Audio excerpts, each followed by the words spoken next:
All right, well, welcome everyone to our Monday, February the 23rd Business Board meeting. I call the meeting to order, and I welcome our treasurer, Mr. Bertram, to call the roll, please. Certainly will. Mrs. Baker? Here. Mr. Moore? Here. Mrs. Ramsey-Hunter? Here. Mrs. Shiver? Here. Dr. Urso? I'm here. Please stand for the Pledge of Allegiance. I pledge allegiance To the flag of the United States of America and to the republic for which it stands, one nation, under God, and indivisible, with liberty and justice for all. Is there a motion to approve the agenda? So moved. Thank you. And a second, Second. please? You guys are all over it. Any questions? No. There are no Yes. questions. Was that you, Mrs. Baker, for the motion, or was it? Thank you. Anita. When you're ready, I think we're ready to vote. All right. Mrs. Baker? Yes. Mr. Moore? Yes. Mrs. Ramsey-Hunter? Yes. Mrs. Shiver? Yes. Dr. Urso? Yes. We have a few community members that would like to speak to the board this evening. I would just caution, just to make sure that we keep it within 3 minutes and we do not use names. Easy rules. And so I'd like to welcome Kent Keller to the podium to address the board. Welcome, Kent. Yeah, over here, buddy. Test. Hi, Ken Keller from Middletown, 2040 Wellington Road. Yeah, I want to speak real quick, 3 minutes is not long, but about Friday, the walkout. An email that was sent out, I'm not sure who by, the school administration, talking about board policy. This says board policy affirms the students retain their constitutional rights to free speech and expression while at school. I would like for the board to define this board policy. What are the limits? Can students express whatever they want, whenever they want? Can they protest 5 days a week, 12 years? Can they go sit out on a sidewalk and protest and still graduate? For 12 years, is there limits to free speech? Do we actually educate at the school, or can someone just protest for 12 years? So I'd like, the email was a little vague. So if this policy exists somewhere, if someone could find it, maybe at the next meeting and read it and just clarify, so everyone's aware what the policy is and how much free speech is free. Can I wear a vulgar shirt with nudity on it? No. Can I cuss out a teacher? No. That would be, we don't allow that much free speech. So I would just like to know what the limits are, how much people can do, and I feel like what happened Friday was just a little bit irresponsible. I feel like the kids were allowed to run the school, and we have a room full of adults. We elect school board members, which are all adults. We don't let children run the school. But I love protesting. I've protested dozens of times in Washington, D.C., in Columbus, right outside this building in 2021. I protested when the city council had a beef with the skydivers. I'm all for protesting, not on the taxpayers' time. Taxpayers spend a lot of money educating these kids, $102 million a year, I believe. $80,000 an hour is what we spend educating the kids in Middletown from my math. So how we spend time and how we spend our money is really important. Also, I think it's important that we focus the kids' energy in the classroom. I'm glad the kids are excited, enthusiastic about politics and stuff. What is being done to harness that in the classroom? Did any of the kids write an essay about what they were upset about? Were any of the kids asked by any of the teachers or the staff members, what does this mean to you? How would you do a better job? Yeah, if there was criminals outside, out in your neighborhood, how would you handle it? If you were a law enforcement officer, how would you do your job better? So they obviously have a problem with the job the law enforcement officers are doing. Instead of just complaining, let's make sure we encourage the kids to think about it. If I was in that officer's shoes, how would I do it? If I was in Tom Holman's shoes, how would I do it?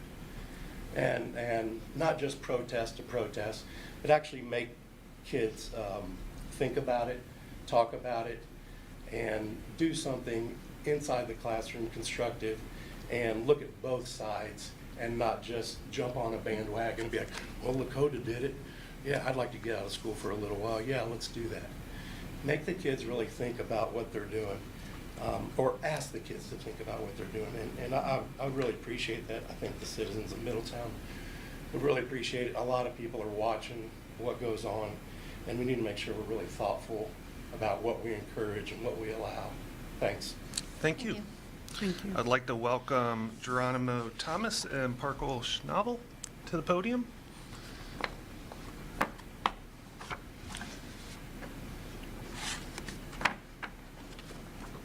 Those are for you.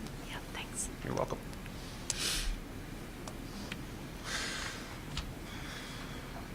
Welcome. Hi, boys. You're good to go. My name is Geronimo Thomas, and I am a senior at Middletown High School. I'm a wrestler, cross-country runner, multiple extracurricular activities, all of the above. I'm Parker Schablock. I'm a junior at Middletown High School. I'm mostly involved with the arts. We just wanted to talk about last Friday's walkout. Me, Parker, and another friend of ours were the ones who came up with the plan to walk out. We did this because we understood we had freedom of speech, First Amendment right, and we decided to do something impactful in our community and for the school.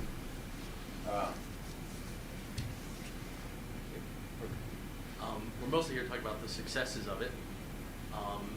I mean, personally, I've been told by many of the students who attended that they felt more heard and they felt prouder to be a high school student. Everybody was completely safe. Everyone was respectful and peaceful during the walkout. It was very well organized. It was very well planned. No profanity on any sign, any T-shirt, nothing but positivity and upliftment. There was also, we orchestrated it correctly. Something that really stood out to me is that we did make it clear that there are consequences for what happens, and even when these 300 students understood that there were consequences for walking out of school, because that doesn't go unpunished. They still have the bravery to go outside and do what they feel is right and represent Middletown properly. That's all we have. Yep, that's all we have to say tonight. Thank you. Appreciate it. Thanks, guys. Appreciate it. All right. Again, we do appreciate when the community comes.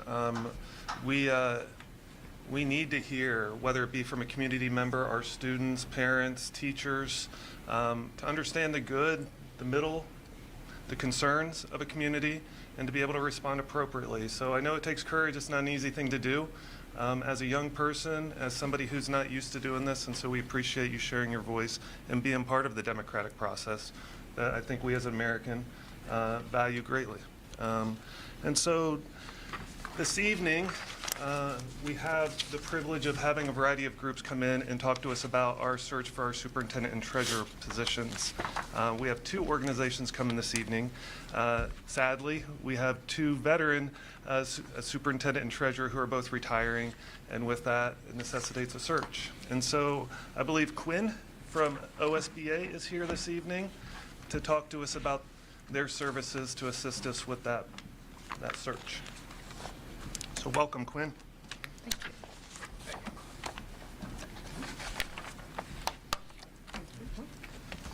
Thank you. Appreciate it. Thank you.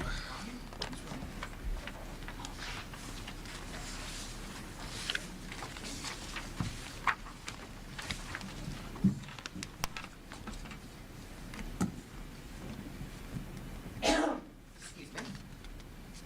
Perfect. All right.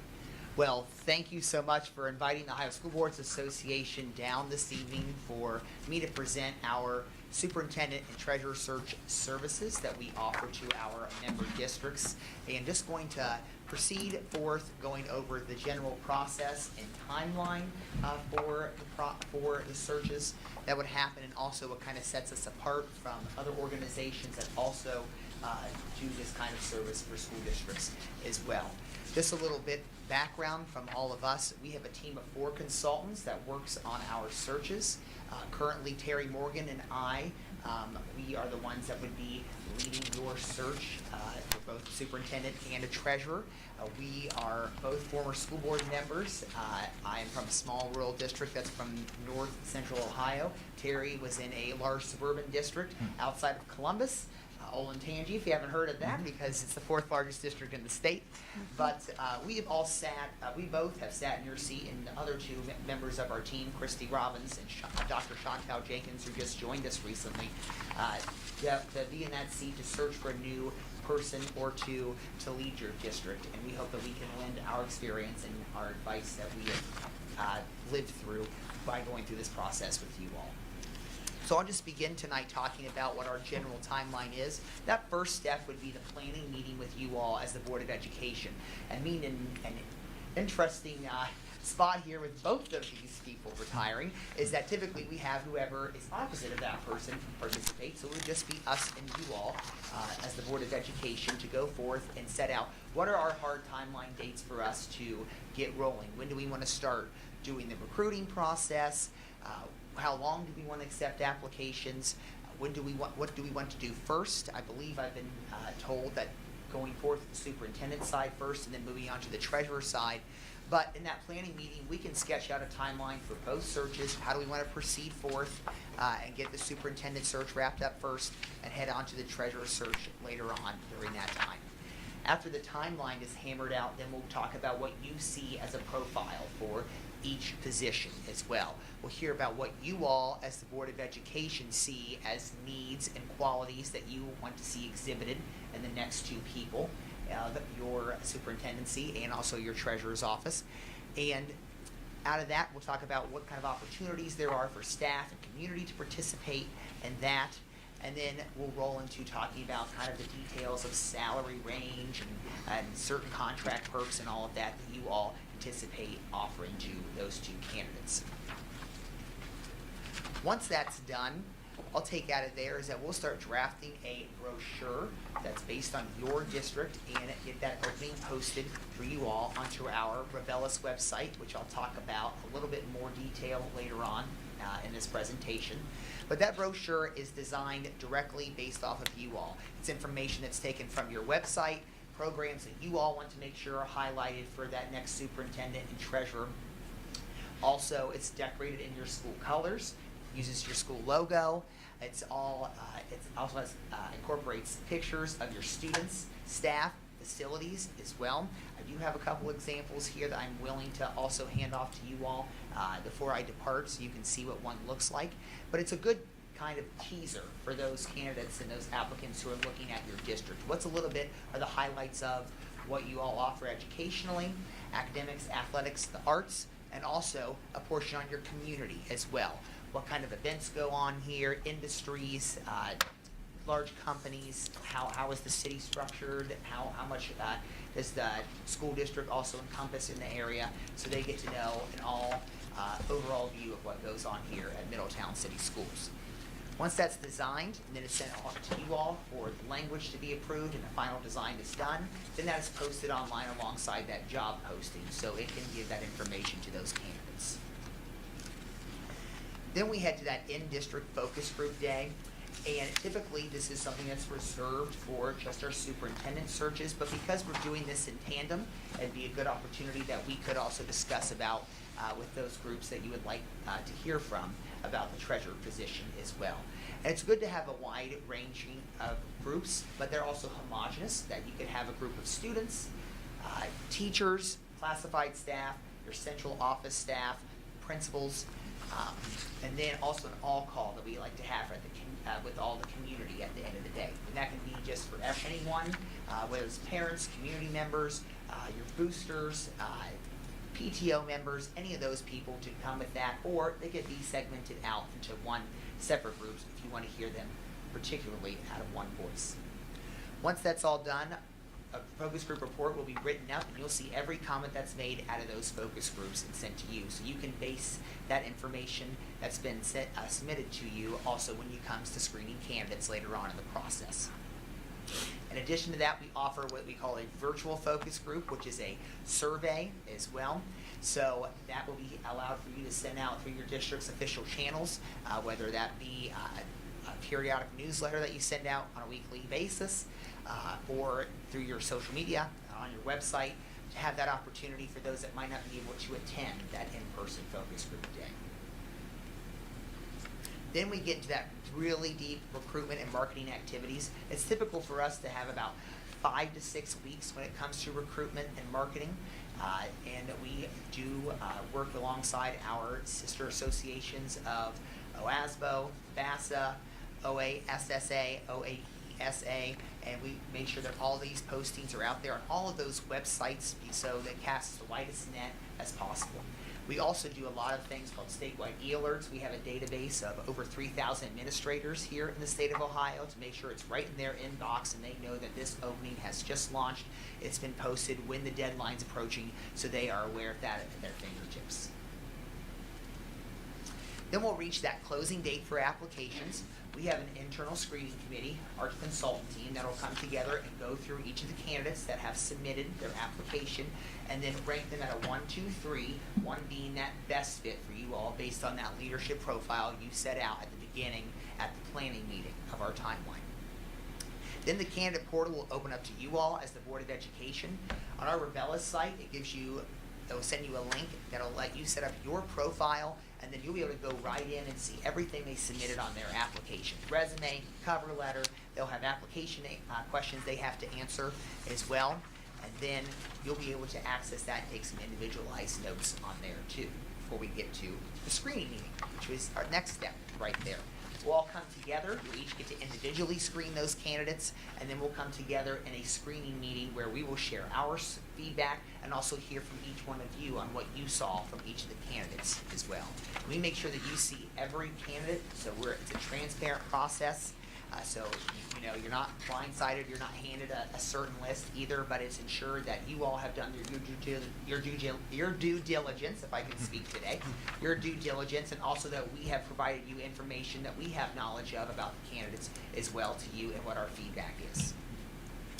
Once we go through that screening meeting, you'll select that process, you select those candidates during that process, and then we'll head to the first round interviews. And that first round is a scripted interview, questions that are based on your leadership profile, and they typically last between 50 to 60 minutes with each candidate as well. Usually, first round has about 6 to 8 candidates that'll take place for that interview round. And once you guys go through that, then you'll decide upon and deliberate who your finalists will be after that first round. In between the first and second round, we have usually about a week and a half where we'll have some list of references, a mix of forwarded and non-forwarded people that have worked with that candidate that has moved on to the final round. And then also, they will take place in what's called the Achiever, which is a leadership assessment. Kind of just gives you a little bit of ways of how they think, where their logic's at, what they look at first when they're in the position, and those are graded on the assessments based from superintendents and treasurers alike for each test. Also during that time, they both, or if you have 3 finalists for each position, will also conduct a background check as well. So then, as the search consultant, I'll be notified if there's a red flag or something immediately before you proceed forward on with that final interview with that person. We get to that second round. and the finalist interviews there.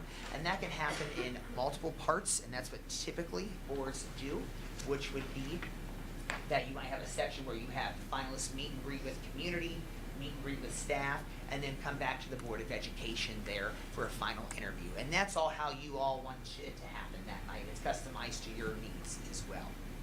And we also usually ask them to conduct a presentation on what their plan would be for the first 90 days in the position on the superintendent side, on the treasurer side, and what your most recent 5-year forecast is, and what they see as some trends for the district as well. So you can get a little bit about their financial knowledge and what they see going forward over the coming years. After that, board will deliberate, offer, and negotiate a contract with each of those finalists that are then selected for each position, and then the board will take official action to employ. Then that new superintendent and treasurer will begin the transition and employment process here at Middletown City Schools, and then we offer inside our package a new leadership team workshop where we can come together, whether that's about roles and responsibilities, team building, or goal setting with those two new individuals. So what sets OSBA apart, exclusive to us, is an organization called NAS, which is the National Affiliation of Superintendent Searchers, and there are 39 school boards associations that are part of that group. Anytime we are doing a search, whether it's superintendent or treasurer side, we make sure that it's posted out in this organization. It just casts a wider net for you all. Maybe there's someone that moved from Ohio that would like to move back and has a superintendent or a treasurer's license. Most of the time, you're typically finding your candidates that are within an hour, hour and a half of where your school district is located, but it just gives that another opportunity and layer for you all to find some candidates. As I mentioned, the Achiever is in a leadership assessment that we ask all the finalists to take, and also that it's verified against, it's used against the verified benchmarks and standards created by superintendents for their side and treasurers for their side as well.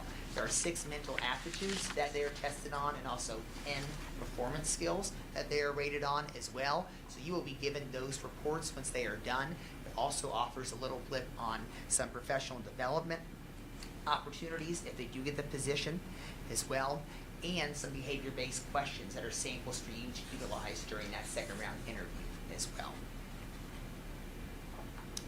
And then we have Revelis, which is our online application portal, and it's proprietary and was developed by the Ohio School Boards Association.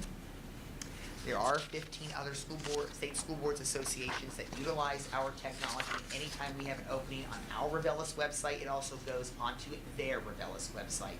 So it's another layer there that is for more of a national and regional marketing. A lot of our the state school boards associations that use our platform are from the Midwest. So right there, across the border, you have Indiana. That's not too far along. If somebody would look over there and see our opening, they would have that on their Revelis website and be able to see the Middletown brochure and information there. I like to think of Revelis kind of like Facebook, because you just create your own profile as a candidate. You upload your resume and cover letter. You answer out the application questions that are there. You provide what your salary request would be for the position as well. And then once you've set up your profile, you click the Midtown City box, and then it just submits it right into there. And then once that portal opens up for you all on your side, that box opens up anybody that submitted their profile into your listing. Also, it allows for you to take individualized, password-protected notes as well with your profile that you have set up for Revelis. Then, as I said, we also include background checking for finalists as well. That's included in that cost. It also checks everything from civil, criminal, educational credentials, licensures, traffic violations, sex offender list, terror list. It covers everything right there, just in case that hopefully nothing comes back, everything comes back green and all that. But that is done for all the finalists in between that first and second round. We utilize a company called Baker Eubanks, and once those are completed, it's sent to the search consultant. That's the designee on those reports. And finally, the community and staff involvement there. Some opportunities that you can hear from them, including those focus groups during recruitment. Also, the models for community members to meet finalists as well, whether that is separating out your community and staff or putting them all in one room. But typically, it's getting to hear from the finalists there on what their plan is for those first 90 days, and then take some questions and answers from the crowd that is present that evening. And then also some staff participation in goal setting and team building after the appointment. If we do go forth with that new leadership team workshop, you guys take us up on that value, then it's great if you want to involve your central office staff to have them a part of there to meet the two new faces that are leading your district and be able to come together and hear about the critical issues and past successes of Middletown City Schools. And we do have a guaranteed satisfaction that if you're unable to appoint somebody, we go through the whole process, whether that's after the recruiting period or if that's after the second round interviews, and you all are still not happy with either of those, we will go forth and we'll with you the whole way until you actually appoint a permanent superintendent and a permanent treasurer to those positions. We also have the ability to assist in placing interim if you would get to that point, but hopefully we do not get to that point as well. You've been a member of us for 70 years. We remain dedicated always to our members, and we're always here to assist you throughout this process of anything at any time here in Middletown City Schools. It's a long time. So I am happy to take any questions or comments. I had a question in regards to your process. If we had internal candidates that were interested in the position, how would you approach that?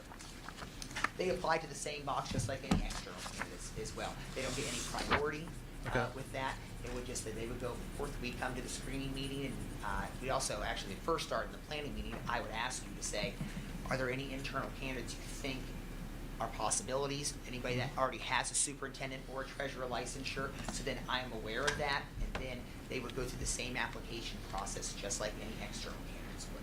All right, thanks, Quinn. Yes, ma'am. Can you repeat, I missed the second part, the Achiever, that Yes. evaluation that you give, you said the first one are check 6 mental aptitudes. Correct. And what were the 10, what was the 10 second? performance skills. 10 performance skills. Yes. Thank you. Yep, like flexibility, organization, all those types of things. Yep. I had a question in regards to, and I know you highlighted a few of the things, the last couple slides around staff and community engagement in the process.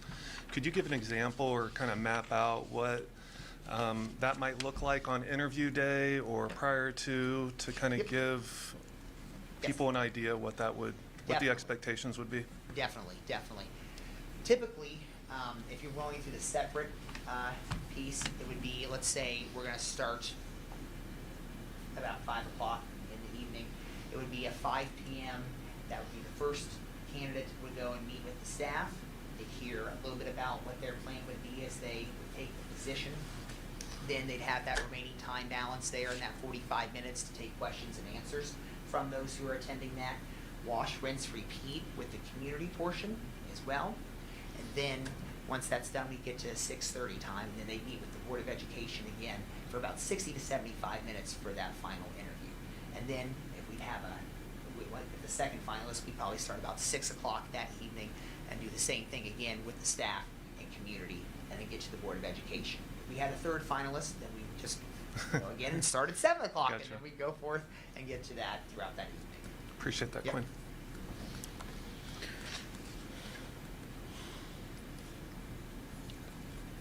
Any questions? I will say something I did not mention as well is that obviously our prices are in that proposal that you received ahead of time because you are members of us and a lot of this work overlaps. We're going to go through one planning meeting together. We're going to do one brochure for you all because it's just going to change where the profile language is there. Is that even though there's a $12,000 cost with the superintendent search, $10,500 with the treasurer search, we would discount because we're combining those search services for you all. So once that work overlap is figured out, I would have a final number on that. I guess my last question would be in terms of, you said you're a team of 4? Yes. About how many searches would you conduct at the same time? So right now we actually only have one search we are working on. We have one Okay. treasurer search and that's it. Okay. That was all my questions. No, We answered good? mine. Quinn, appreciate you coming up. Thank you. We're down. I guess so it might have been down to us. Yeah. Yes, it was down. All right, Yes. appreciate it, Quinn. Thank you. All moving right along, I would like, oh. Before I Thanks, do, Wendy. Barry, thank you so much. It was nice meeting you. It was nice meeting you. Thank you. I would like to welcome Chris Moore, President, and Frank, how do you say the last name, Frank? I say, Don't worry, I want to worry about it now. For Schofel? Ah, I was close. From K-12 Business Consulting. Thank you for joining us tonight. Nice to meet you. Nice to meet you. Nice to meet you, Bruce. Hi. How are you? Nice to see you. Chris, good to see you. Hi. Looks like good to see you. Are you, in, what building are you in? Hailstone? Oh, you don't? Oh, lucky you.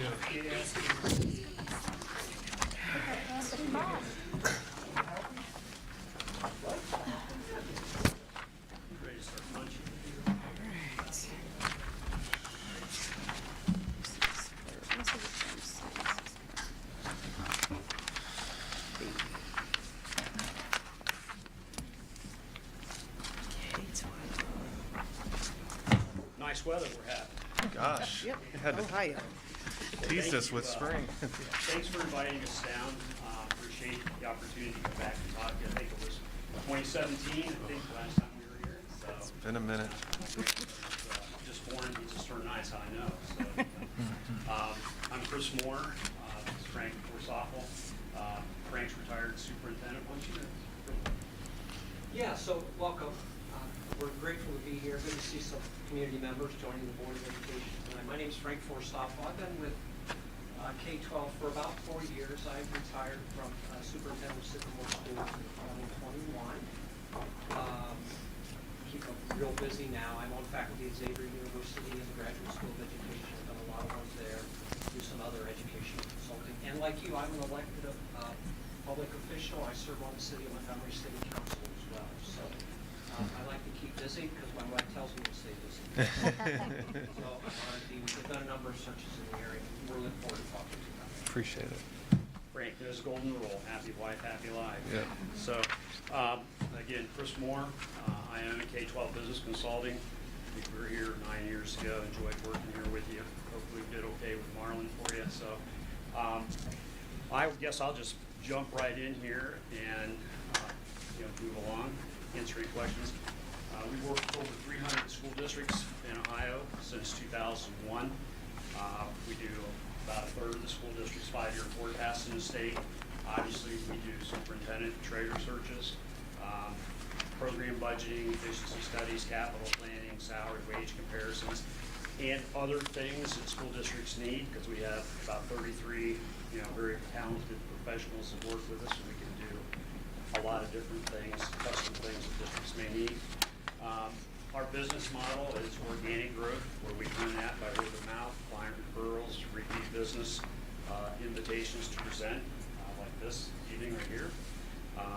First superintendent search that we did was Jackson City Schools in 2001. This last year, we concluded 10 superintendent searches. We typically do anywhere between 8 and 14 in a year. We only will do 6 searches at a time. We have staff to be able to do that. We usually have 2 people on every project, so that kind of limits how many in terms of volume. So,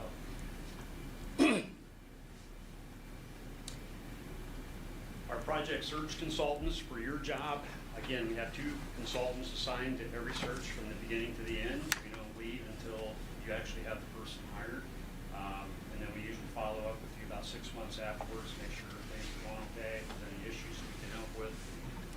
Obviously, your search team would be Frank, 35 years experience, superintendent, assistant superintendent. If we were going to do a treasurer search, we would have Penny Rucker with us on that.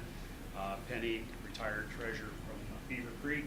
She was also the Columbus City School Treasurer, Dayton City School Treasurer, Springfield City School Treasurer. So middle city to large city experience.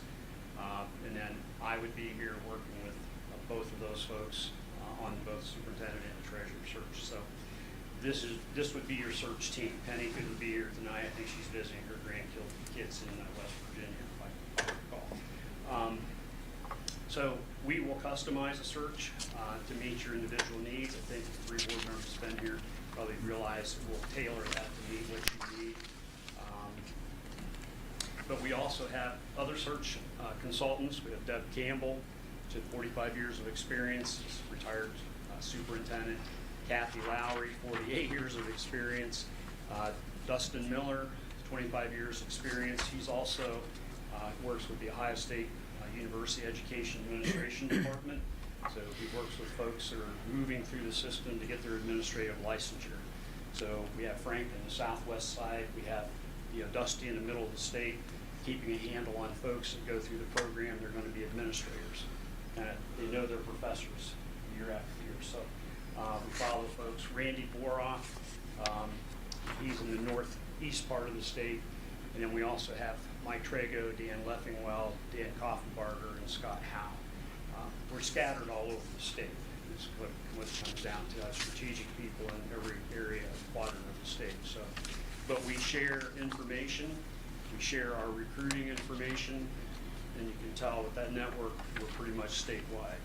So, one of our jobs, one of the things you want to hire us for, is we want to try to make your job easy.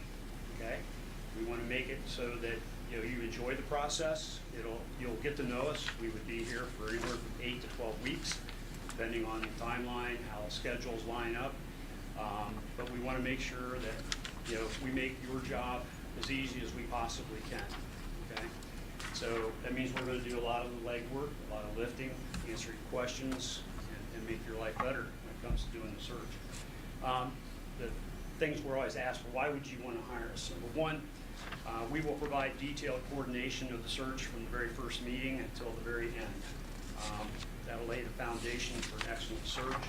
The first thing we would do is do an organization meeting with you where we lay out all of our calendars so that we'll make sure that everything moves smoothly. A search is kind of like a construction project. So you kind of have to lay out all the critical path of everything that goes on step by step. So staff and community engagement in the search profile. For superintendents, most boards like our silver level search, where we actually have a lot of community engagement up front, staff engagement in the development of the search profile, where we will actually be here for the day talking to people. But we also have a form that folks can complete and fill out. Whoever the search liaison is, a point for Randy, because usually for our superintendent search, it's usually the treasurer. But it'll be whoever you tell us that we work with. We'll get that information out to staff so that when we're here, to meet with individuals all day long, and then we'd have a community meeting that evening. If they can't be in attendance, they can still fill the form out and give us input. A lot of people are very busy these days, so we get a lot of information back from that. With that, we would hope to collect anywhere from 100 to 200 forms. It's typically what our range is for superintendent search. With that, we would put together a search profile. We have an example of that, I think, that we sent out, or Randy sent out to folks. It's the last 12-page document in the handout that we got. That's a sample of what a search profile would look like. We put a lot of effort in that search profile because it will be our chief recruiting tool. And if I haven't said so yet, it'll come up in the next slide. We recruit people. We don't just sit back and wait for people to answer an advertisement. We actually go out after people. A lot of times that search profile would be the first introduction that we would have to somebody, or approaching them to take a look at an opportunity.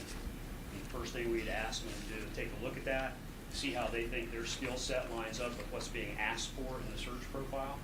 So they would be the first person who would know whether they think this job would be right for them. What we do then is we continue to follow up with them to see if they would be interested, what's the challenges they would have in being a candidate for your job.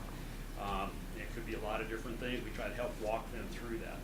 The one thing that we don't want to do in any search is cause harm. A lot of times we have superintendents that work for another school system. They'd be a little bit concerned about expressing an interest in your job.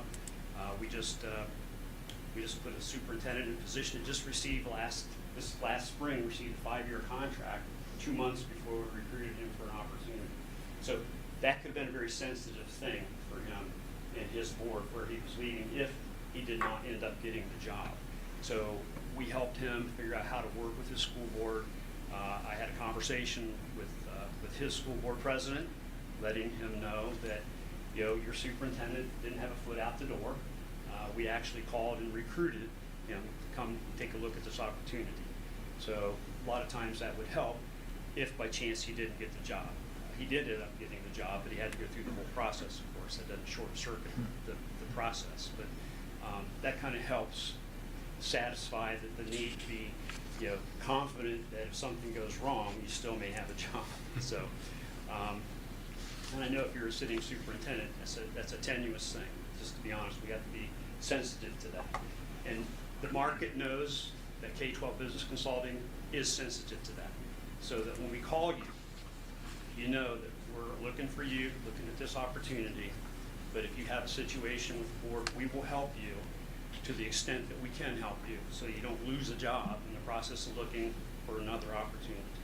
If that makes sense. So, sure. Just a couple things that I know we were related to the calendar mapping out. When I talk to the boards of education, one of the things that I always ask is, let's begin with the end in mind. What's the board's vision for when you want to appoint your next superintendent? And then we work back from there in terms of the milestones that are going to get us to that point. That's completely up to you is when you want to appoint, but we can give you some suggestions. Related to the search profile, we know how important that is for candidates as we think about matches. And we think it's equally important for you as a board of education, and here's why. For the people that can't join us for our focus groups or small group meetings and submit information via a survey, that's important information. The focus groups, really, I believe the spoken word gives a lot of context that a survey doesn't give. So we think that's important. So when you get all that data in that search profile, it really gives you a perspective on what's in the hearts and minds of the Middletown community. We believe that helps you as a board, but it also informs the processing, right? Because now you can start to think about, okay, here's what we've got, and we need to start talking with our candidates about that. So we think it's equally important for both candidates and the board.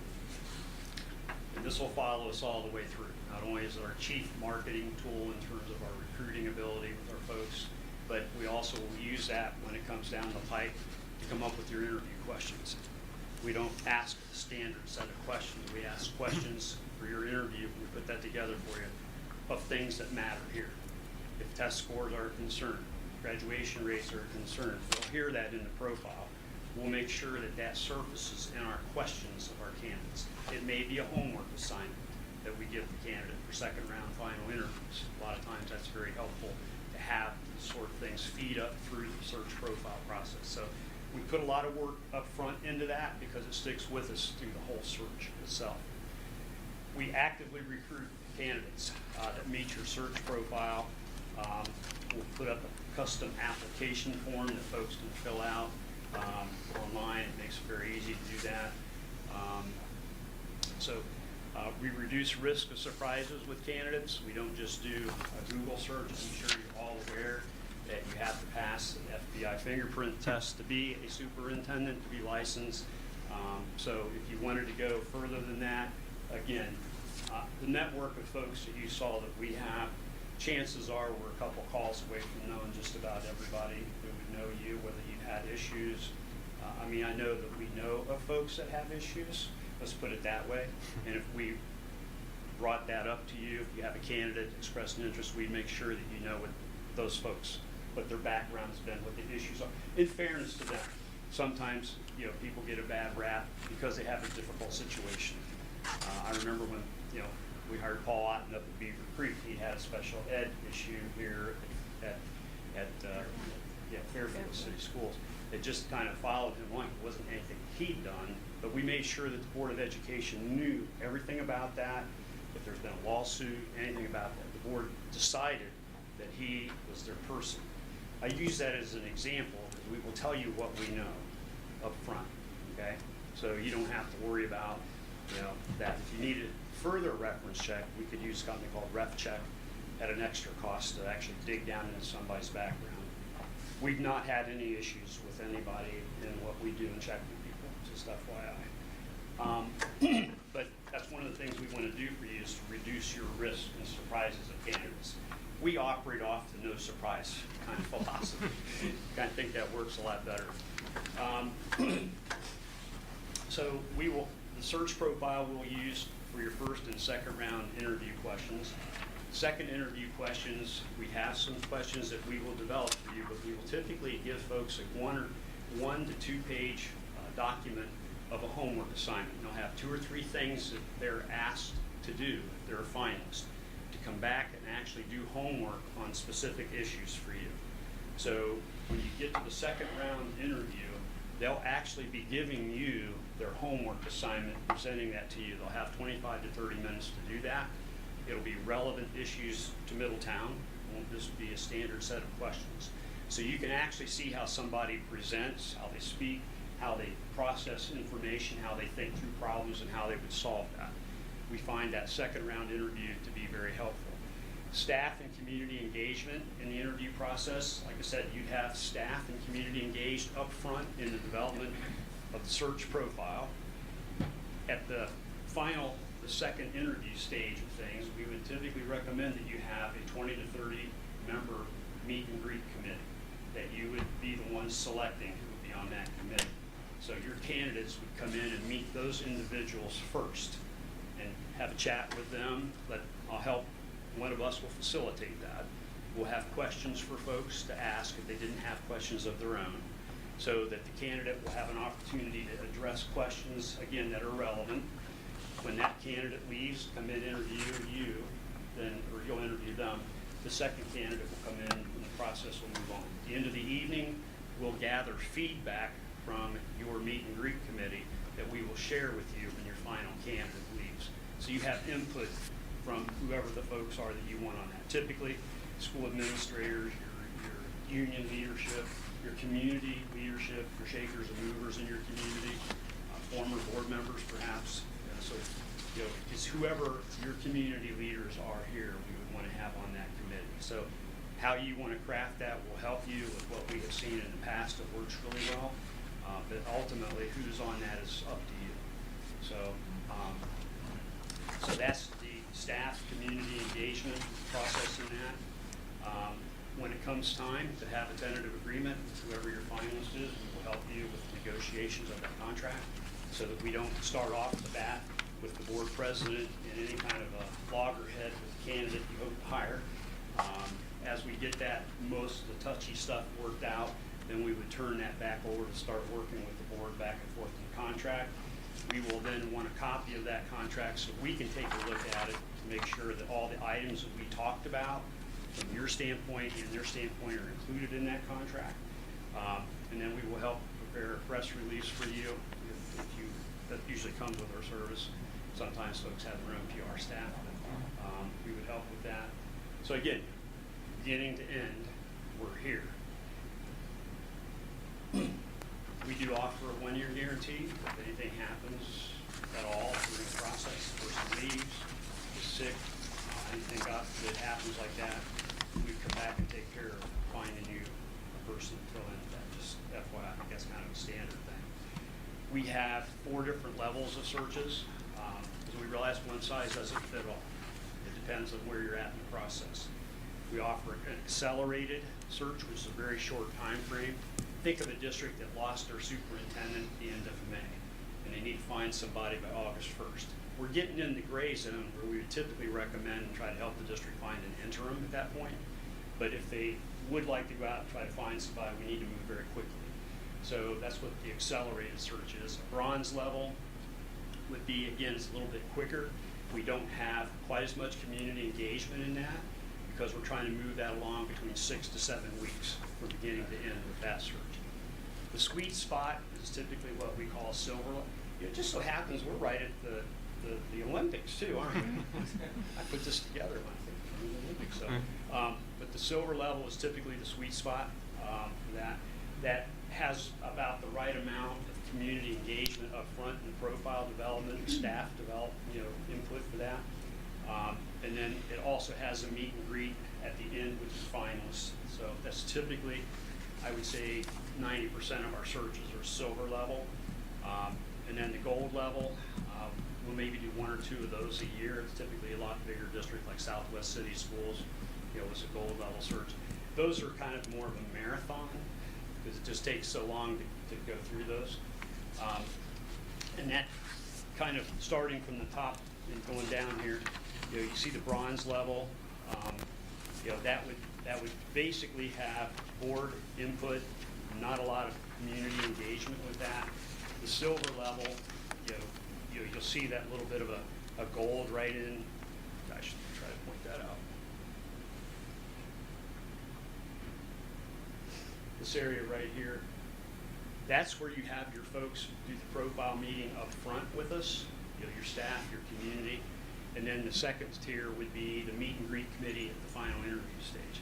The difference between a silver and a gold level is that if you have 3 finalists that you identify in a gold level, they would come here and they would be here from 1 o'clock all the way till about 9 o'clock at night. Each candidate 3 separate days, up to 3. Okay, so it becomes a bit of a marathon for them, but that's a full-on bells and whistles search. And the difference between the price is just that we have to be here for like an extra couple of days to be able to manage all that for you. So again, we don't do a lot of gold searches. We're capable of doing a full bells and whistle if that's what you need, but most districts find the silver level provides the input that they need, allowing their community staff front end and back end for that. We have a solid 6-step process. We refine this pretty much about every search, but we don't change it a lot. And the reason we don't, because it works. We start off step 1 through 5 is included with our searches. We know who we're looking for when we do the search profile. We actively recruit. We identify candidates. We'll manage the interview process for you. We'll assist in the contract negotiations when you have your person identified. Step 6 is outside of the search itself, but if you wanted to have post-employment goal setting, team building, things like that, we offer that as well. A lot of districts will use their ESC for that, or other, you may do it internally.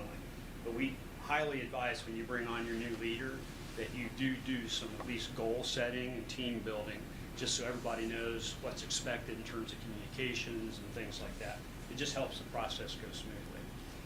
This would be a sample timeline for you on a silver level, but again, as Frank pointed out, this is up to you and how fast you want to move.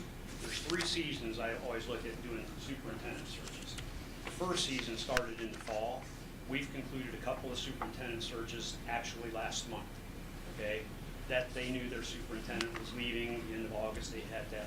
So that would be season 1. You're in season 2 right now. It's kind of still the prime season for that. That window will go closed about the end of April. So what we want to try to do is get you in the hopper and get this moving along so you have that done by the end of April, the very first part of May. Because once you get past that, the third window is a very small window. It's that you've lost your superintendent, now we only got about 6 weeks period to find somebody before we got to get them in here in August when it's started the school year type thing. So we would suggest, and at least this is a rough schedule. I looked at your board calendars. I know March 9th is your next scheduled meeting. So we were going to be the firm that you'd want to hire. We'd want to do an organization meeting at that point in time. We would develop the search brochure and at least get the job out by March 13th. Okay.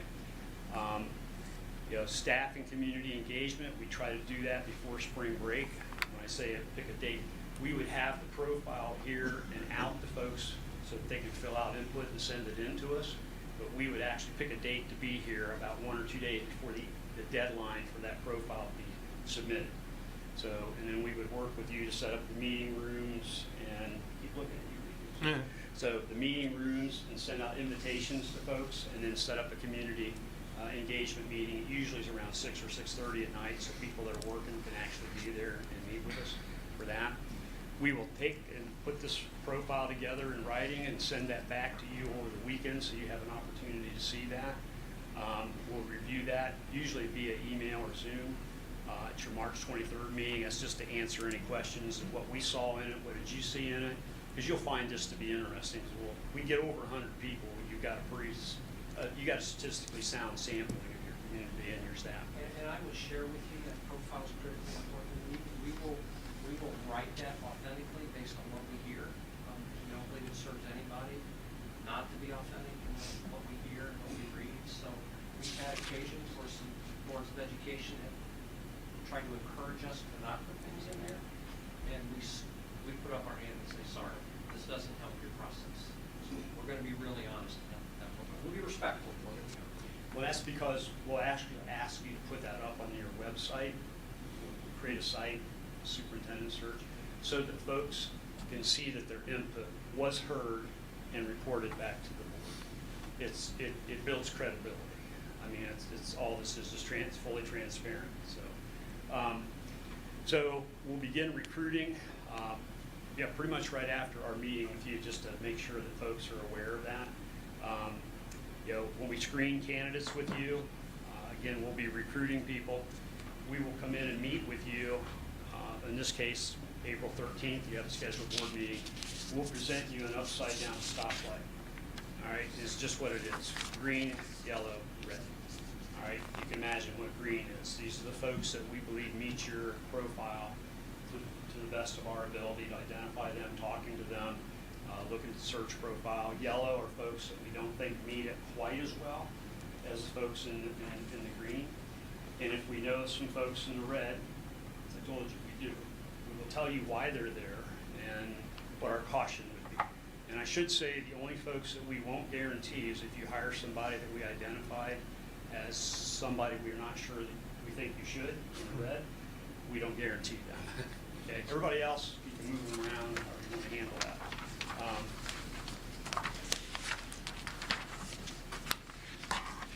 Initial interviews we think would work well, April 20th, 21st. Those would require special meetings. We tried to work around to be respectful of your time, your board calendar, and meeting dates if we could. Final interviews, April 28th. Unless, of course, it's a gold level, then that will add more time to it, and your time too. We would think that your May 11th regular scheduled board meeting would be a good time to actually do the employment. We can work this all out, get these schedules to work through. That'll give you a transition period from mid-May through the end of July. And of course, contract would begin August 1st. It was mentioned that you might want to be looking for a treasurer too. I will tell you that probably right around the screening of candidates is when we would probably want to start the treasurer search. Because we would like to have the person that you pretty much have identified by the 28th to be your next superintendent, to be involved, or at least invite them to be involved in at least the final steps or the interview process of your treasurer. Those two work hand in hand, so we think it would be important for that person, if they were able, certainly they'll be interested in having at least a hand in seeing who you're talking to, maybe having a few questions of your treasurer candidate. So hopefully by the end of May, we would be able to have your superintendent and probably your treasurer on board. Thing about starting too late with treasurer search, we don't want to get too close to the end of the school year. For closing books, the end of June and July, a lot of treasurers don't want to move them. It begins to be what we call the Sahara Desert, about the middle of June to the middle of August. So we would want to get that at least launched and hopefully a decision made by the end of May if we could for that. So we think it'll all fit right together for you. So with that, I will just say,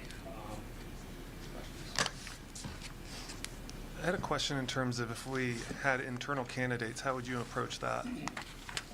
well, how I would approach that is part of what makes us effective is we're aware of how the market views our company. We are trusted by people in the superintendent profession. Am I stretching that at all? No, not at all. We're trusted. Very true. We're careful with how we work with people, their colleagues, okay? That matters to you because when we call people, we can usually get a response. And when we bring people to a real search, we can usually have success doing that. If anybody's a sitting superintendent, and it's something that we would be recruiting for a district this size typically, they're going to want to know if there's internal candidates. So we will want to know that as well. What we have done in Kettering, Newark, other searches, is if you have some internal candidates that you think would be viable, and that's a conversation you need to have, we would recommend that perhaps we would help you set up some questions where you would do just some conversations with these folks in executive session, which you could do, and talk to them about being the superintendent and try to, again, we would encourage you to look at those folks, not in the role that they're in now, but look at them in the role of superintendent for your school system. Those questions would help you with that. We've had other boards, I'll just talk about Newark, you can talk about Kettering, but Newark, we went ahead and had some central office administrators, a couple building administrators be a part of that process with the board. Now, they interviewed 3 internal candidates at Newark, and after an hour or so at the end of that, and then taking input from the folks that they invited in, they decided it was in their best interest to do a search. So that helped those individuals not put themselves through that process, and if they aren't selected, then have to go back out into their respective positions in their building. One of them was the HR person there, and didn't have to face that kind of, I guess, of an embarrassment, if you will. But for us, we also didn't have to do a search. Well, we knew we were going to do a search. It was a real search. So when we asked people to take a look at this opportunity, when they asked if there was internal candidates, we were honest with them. Yeah, there was. The board talked to them, but we're doing a search. So that kind of made it fairly clear that if they wanted to hire an internal candidate, they probably would have. Because honestly, we're not here to waste your money either. If you have somebody, we'll help you do what we can to identify that person. We help you with contract, whatever it takes, no charge. That's not what we're here for. We're going to do a search. Because we are trusted, we recruit people. They trust us to know that we're going to tell them the truth, whether this is an open search or it's a window dressing search. We don't like to do, if you gather my point, window dressing searches. We want to do a search. We'll do a real search. I think Chris said it well. We had a similar situation in Kettering. We had several referrals. We went through that same process. And the board was very reflective on it and really treated those internal candidates with a lot of respect. It really got to the point where they got to the decision the internals really weren't ready, but they honored those great people, and then we kicked in with a full search. But their choice. They're We'll have either Frank or I would be here if you wanted to pursue that, to facilitate that for you. Help you set up folks that we typically see in that if you wanted to do that. All we would ask you to do is move quickly if you're going to move, okay? Because the clock is ticking. So that would be the only thing that we would ask. If that could be done before March 9th, honestly. That would be a nice, this is a nice timeline. I don't know how it fits with your schedule. I tried to work off the board calendar as much as possible, and we would not hone in at the front. We kind of just squeeze in where we could with you. But again, I think we can get this all done with about 3 special meetings, perhaps. Again, trying to be respectful of your time. You answered my other questions. They were embedded within your presentation. I don't know if many of the colleagues have any questions? I do. On the internal search, so you would not put the internal candidates out into the community for the community to speak with them, only the board would speak with them? Did I understand that way, or? What we have done in the past is that's how we have done that with the board. That was their choice, how they do that. Okay.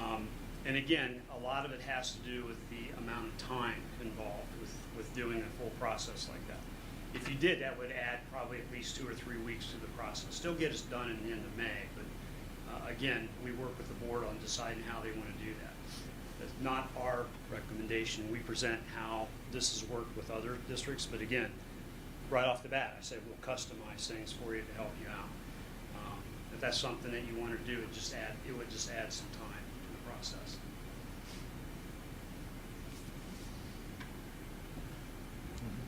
Other questions?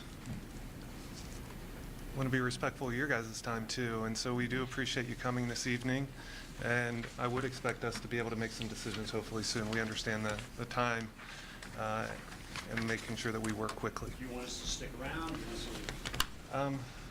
That sounds harsh. It's entirely, what's that? That sounds harsh. Do you want us Yeah. to leave? No, I do know we have a couple presentations. Do you mind if I call? Here, in case you did want to start with the internal stuff, Okay. there's a stack of questions that would And be thank you for appropriate. wearing the purple. We see the The purple. purple vest. Yes. Pass Thank them you. out. Thank you, guys. Detail noted. Stay out of trouble.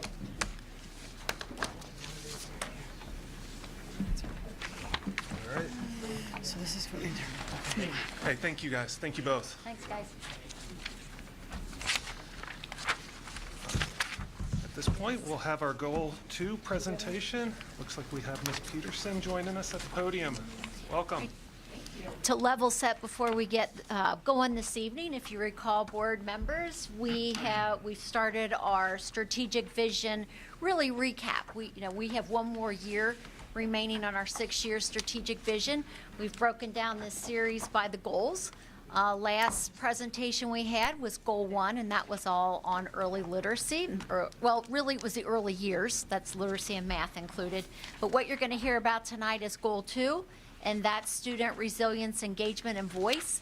And a big part of this goal is really the Passport to Tomorrow work. So it's an update of where we are and where we're going with our time remaining. Take it away, Ms. Peterson. Okay. Well, good evening. My name's Michelle Peterson, and I serve as the K-12 Programs Coordinator. This is my first year in this role, and I'm continuing to learn and grow alongside this work. So tonight, I'm highlighting Goal 2 of our strategic plan, student resilience, engagement, and voice. So Passport to Tomorrow connects to both higher education and hands-on career experiences. So our visit here to Phillips Tubing with our high school students directly connects to manufacturing, learning opportunities at Butler Tech with our elementary students, including aviation programs, and then college visits such as Central State University gives students exposure to post-secondary pathways.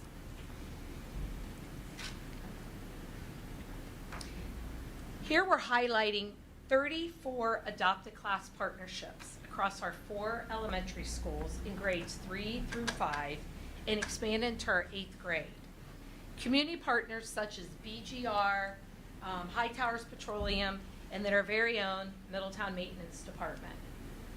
For this school year, we've already had 66 adopt-a-class visits, continuing our commitment to exposure that builds futures. Our goal is to have every class in grades 3 through 5 paired with a partner business. These experiences are part of our 86 guest speakers in our P2T K-6 classrooms to create meaningful learning experiences this school year. We are highlighting these 2 experiences. Garver Farms connects to the agriculture, and then the Butler County Sheriff's Department connects to our human services and public safety.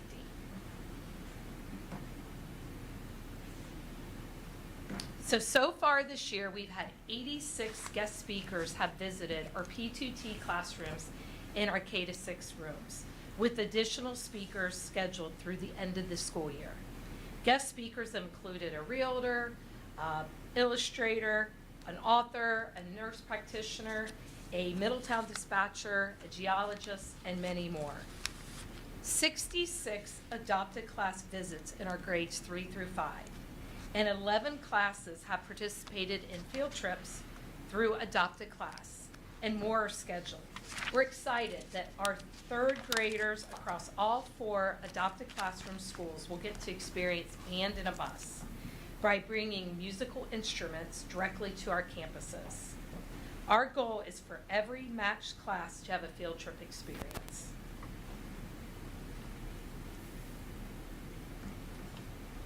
We're highlighting our 6th grade Junior Achievement Initiative that represents an important shift to Passport to Tomorrow, from exposure to active experience in business. So every 6th grader in the district will participate in a student-centered junior achievement curriculum focused on real-world economic and business principles during their P2T class. So students aren't just learning business theory, they have developed a comprehensive business plan, managed budgets to purchase materials, and created and executed marketing strategies. This project will take place on May 9th, when all sixth graders in the district will sell their products at the high school. We will also want to recognize My USA Union Credit Union for donating the paper currency.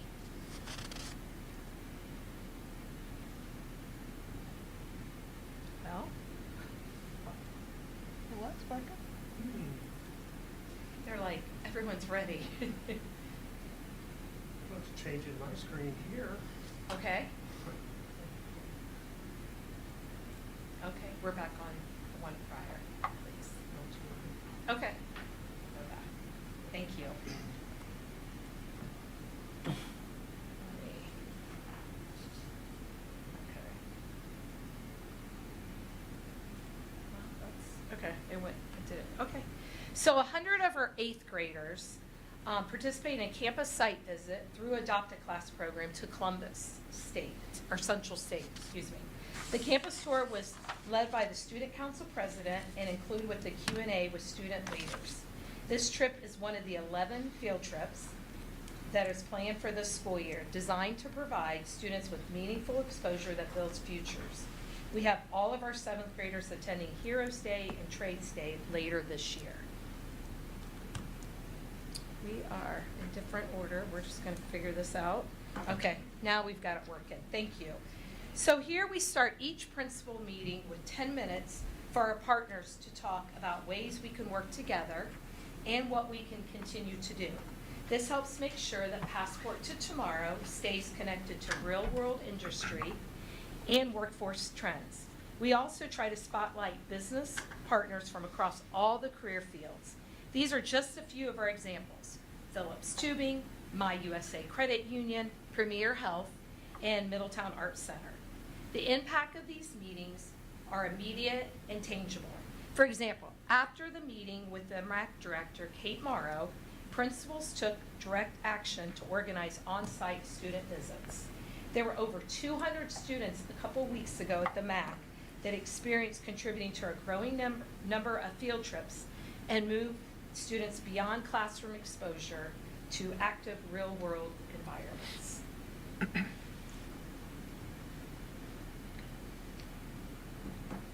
This highlights all of our 8th grade students visited Miami University in Oxford, emphasizing a STEM-focused experience that broadens students' horizons and connects directly to the technical career paths in Passport to Tomorrow.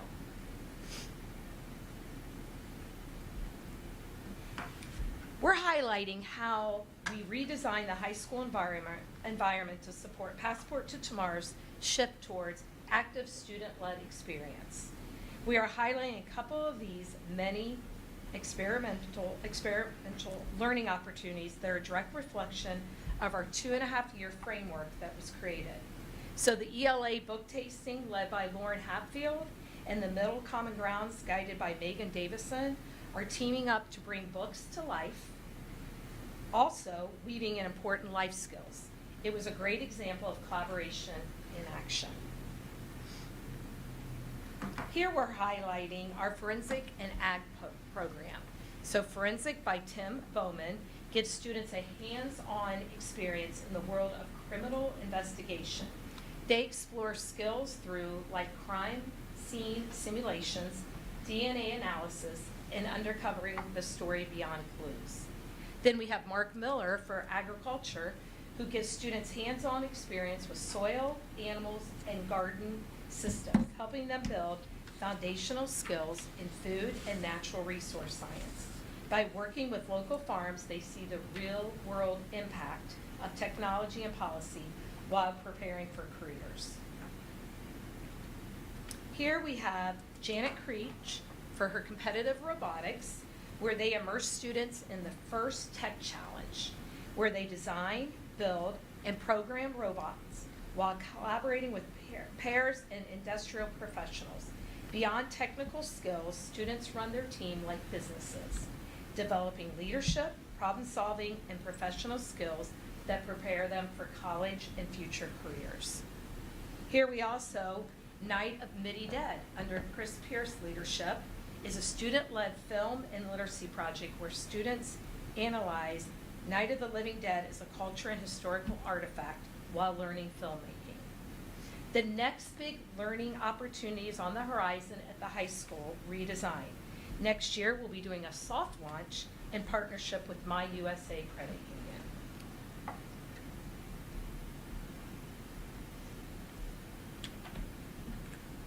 Video. Here we go.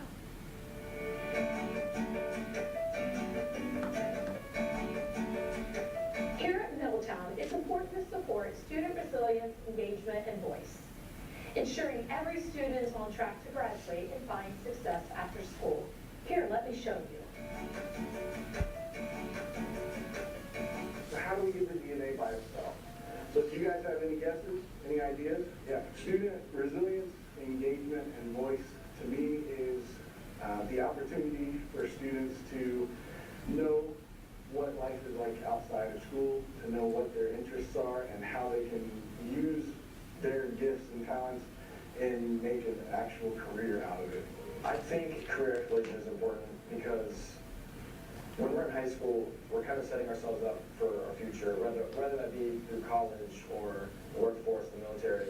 So like having at least just a little bit of an idea of what you want to do when you leave high school is really important. The goal for the Ag Science program here in Middletown is to provide real-world experience for students, employability skills, giving them some hands-on experiences. Yeah, for me personally, I want to be a carpenter, and in the class we learn how to work with power tools and power tools. This is the type of career I want to go for later in the future. So for me, this is really helpful for me to be hands-on with plants.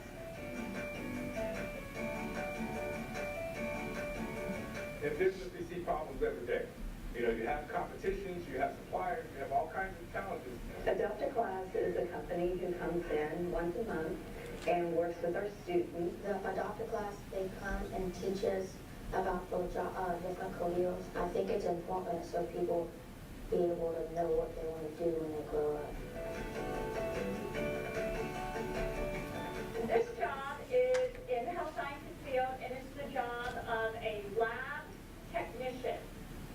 Passport to Tomorrow is a class that lets students know what opportunities they may pursue as they finish high school. I love PCT because of all the careers and jobs we get to learn about, the people I meet, and how nice the teacher is. Supporting student resilience, engagement, and voice with programs focused on career exploration. Middletown is doing everything we can to keep each student on track to graduate high school and have success beyond, allowing all students to dream today, rise tomorrow. Hashtag Midi Rising.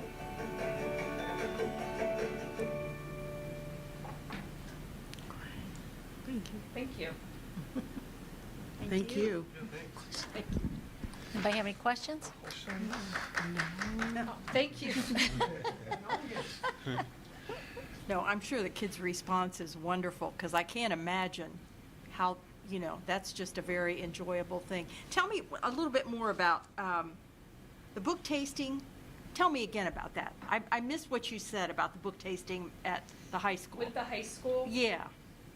Let me go over my notes with me. That was something that we wanted to highlight that they've been doing in collaboration, where they bring the book tasting to life, where they have an opportunity to go to the Midi school grounds, and they get a coffee or a hot chocolate of some sort, but then the students have different stations with their ELA teacher, where they might be doing a poster about their story. Okay. It just depended on what genre they were working on. Okay, so they do their individual book?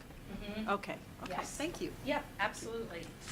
They design drinks at Common Grounds to Well, match. I know that. We yes, tasted that. to match, the literature of the day. Okay, Yeah. okay.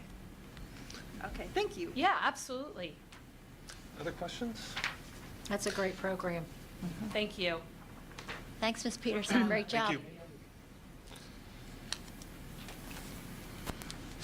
Mr. Bertram, you're up when you're ready. Last, but hopefully not least. Filled with good news? Well, you tell me when we're done. Yeah. I've already seen it. Yes. All right. 5-year forecast time. Thank you for being so patient.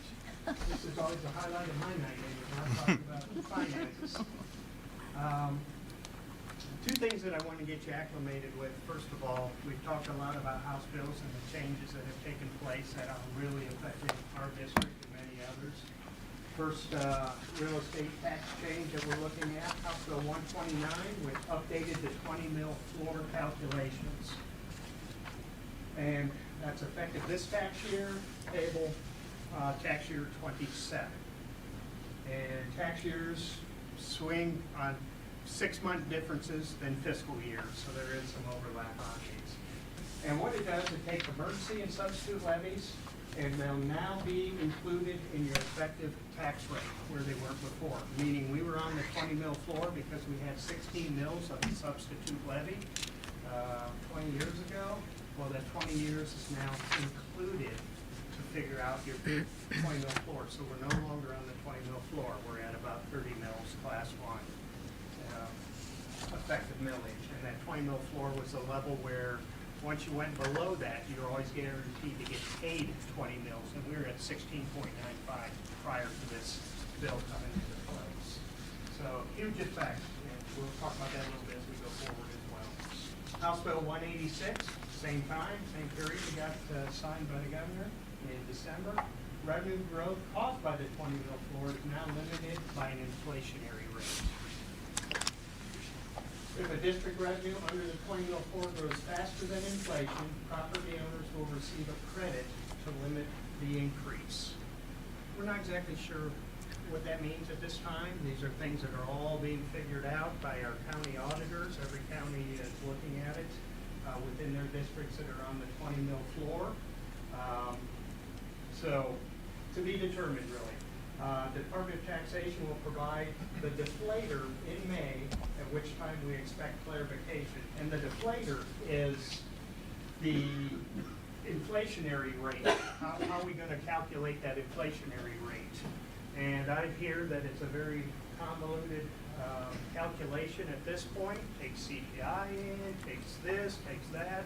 It's got a lot of things that are going into figuring out what that inflation rate is. If they just use a simple CPI rate, usually inflation goes up on average over a 20-year period of about 2.4, 2.5% a year. What they're going to do is yet to be determined. CPI. Pardon me? CPI? CPI, Consumer Price Index. Okay, That's- I know. Yeah, that's the ordinary inflation rate. When you hear them talk on TV, they're talking about Thank you. CPI index, generally speaking. So these two are affecting us right now. We're going to see it in this forecast, where I didn't have these embedded into October's forecast because we didn't know if they would pass or not. All right, two others that are affecting us. We have House Bill 335, inflationary cap of reappraisals, driven increases. Right now, we're in a reappraisal once again. That reappraisal takes place all of 26. They hope to have some numbers to the Department of Taxation in late May.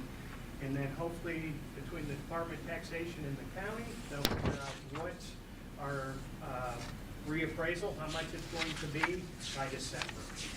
So it will take the entire year to get that done. And again, effective tax year 2026, payable in 2027, meaning the increases will affect 2027, not this tax year. Increases tied to inside millage. That's the millage that is not voted on by the taxpayers. Every state of Ohio allows 10 mills that every county auditor can determine how those 10 mills are shared amongst all their entities that need tax revenue. School districts are usually anywhere between 4% and 6% of inside mills. We always have lion's share, then all the other entities usually get what's left. And that, regardless if you're on the 20 mil floor or not, if you went up by 20%, that would go up by the full amount. So your 10 mils on the inside versus outside millage, which is everything above that 20 mils, was treated differently. And it was by the actual tax increase. I don't want to overcomplicate things, but now that's going to be subjected to caps as well. So we're not even in a full inflationary rate on our inside millage anymore. House Bill 309, local oversight and tax rates. And to be honest, we're going to know where we stand with the other three bills. We don't know where we're going to stand with 309. Effective tax year 27. County Tax Budget Commission, who is your county auditor, your county treasurer, and your county prosecutor, creates that tax budget commission. And county prosecutors can sometimes name someone else on their behalf to sit in on those, but these smaller districts, well, it's not smaller counties, usually it is your prosecutor. Can you say those three again? Yes. Your county auditor, your county treasurer, and your county prosecutor. Now, what do all three of those have in common? They're in the county. They're in the county. They're all voted on. We're all voted public officials. Okay, so that's what worries me. If there's a lot of things going on, they can affect tax rates, really know not a whole lot about the school districts and why we have the monies, and they can make decisions and decide later, you've got too much. Any adjustments would be made following discussions between the tax budget commission and the school district. Do you know how justifiable is being defined? None of this has been defined yet. Okay. It's still, I'll tell you, I went to the tax budget commission meeting last Wednesday for Warren County, because we do have a snippet of land in Warren County, and they don't know what this is going to mean yet. They're asking us to be able to document as best we can all revenues and all funds. Before, they used to just look at the general fund. Now they may look at your bond fund and pay all your debt for the buildings that you have. They may look at your PI funding, say you've got too much in there. They may even go down to food service, go down to a principal's fund. They can look at anything. They have total discretion. And they may say, without really knowing, well, gee, you've got too much money in your student activities account. Why don't you take $100,000 out of that, move it over here? And those are the things that are unknown and kind of scary to think they've got that type of power moving forward.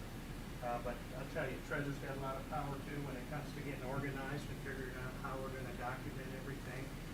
But you still might get some crazy politicians out there that don't care how well you're documenting. So that's my biggest fear, really, House Bill 309 and what it's going to mean for school districts. And like I said, I think we're reasonable in Butler and Warren counties with the officials we currently have in those seats, but we don't know who could be in those seats in future years and what that means. It definitely gives somebody that, I don't want to be negative, but it is a good example. Somebody may have vendetta against a school district that wants to run for county auditor or county treasurer, which there's no requirements for those positions other than to get the most amount of votes. You may not know anything about revenues, tax budgets, or anything else. You can still get those jobs. And they may look at that and say, okay, we're going to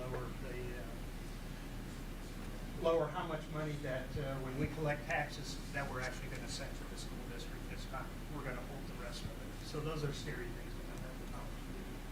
So those four House bills are the ones affecting us now. All right, now I'm just going to jump in, high overview on this current fiscal year, 2026, and where we're sitting with our 5-year forecast. July 1 beginning cash balance just under $35 million. June 30th ending cash balance, we're going to be up to $40,300,000, give or take. We might even eclipse 41 if expenditures come in a little low and revenue comes in a little high. But that's going to be the pinnacle moving forward of what we're going to see for cash revenue.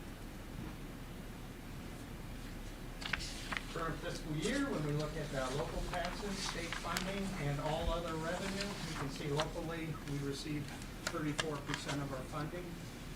From the state, we received 58% of our funding, and from all other, which includes federal funds, we're receiving 9%. And I don't have the visuals up here, because again, I don't want to get in the weeds too much, but you're going to see local taxes grow, and you're going to see state funding shrink in future years, just how the state formula is set up for us And with the bills we just talked about that were passed, we're going to look richer in the eyes of the state, which means they're going to send us less state money and rely on us to get more local revenue to keep pace. All right, expenditures. The lion's share is in personnel costs. We're looking at benefits and salaries at 65%. Most school districts run between 65% and 85%. We're on the lower end because we use third party for food service, we use third party for transportation and nursing, and we've got a few other things that we use it for. So we are on the lower end. If we brought transportation into that, we may be at 70%, so we'd still be on the lower end. So we're doing well there. Because they're third party, we push those expenses over to purchase services, 28%, and all other expenditures, 7%. All right, now we're going to dig a little deeper, look out a little further. Projected revenue versus expenditures. The blue bar graph is revenue, and the orange is expenditures. And you can see actual last year, revenue came in higher than expenditures. Quite a bit, put us from 34 up to 40 million in carryover.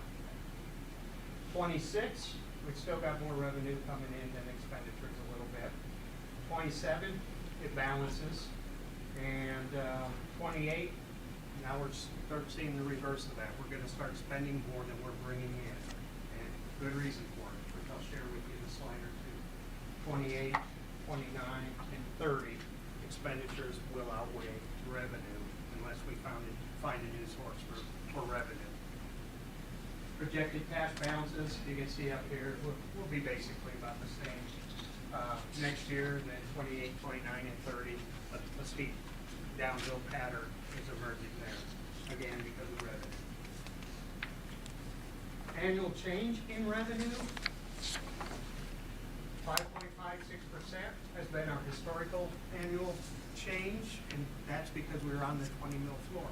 Every time we have reappraisals every 3 years or updates, we would see an increase, and I always said that's like an automatic levy for us. We'd see $2.5, $3, maybe $3.5 million, depending how much that increase was in valuations. Moving forward, we're going to be flatlined because they are putting a cap on that. And it might go up a little bit. I put zeros across there, I'll be honest, because I don't know what it's going to be yet. I'm not sure what else is going to happen. So I'm being a little conservative, but I wouldn't see that more than 2 or 2.5% per year from what I'm hearing as an increase for us. Annual change, whoops. There we go. I did want to point out with the red arrow there that we are flatlined. And I put that in. Annual changes in expenses. Historically, we've been at about 4.44. Throughout the forecast projected, we're just under 5%. And I know Debbie will love this. This is just under 10% more than what we have done historically. But in that history, it's low at 4.44% because we have those ESSER dollars. That $43 million we brought in, we're able to supplant some of our expenditures out of the general fund, which helped drive that number down. So I didn't go into a calculation, but I imagine that number might have been 4.6 or 4.7. The other reason we see a higher number on this end moving forward is because inflation is sticky. It's still sitting up higher than what it was in the prior historical years. So important information. When we look at our days cash on hand, I think I'm getting the white torch around.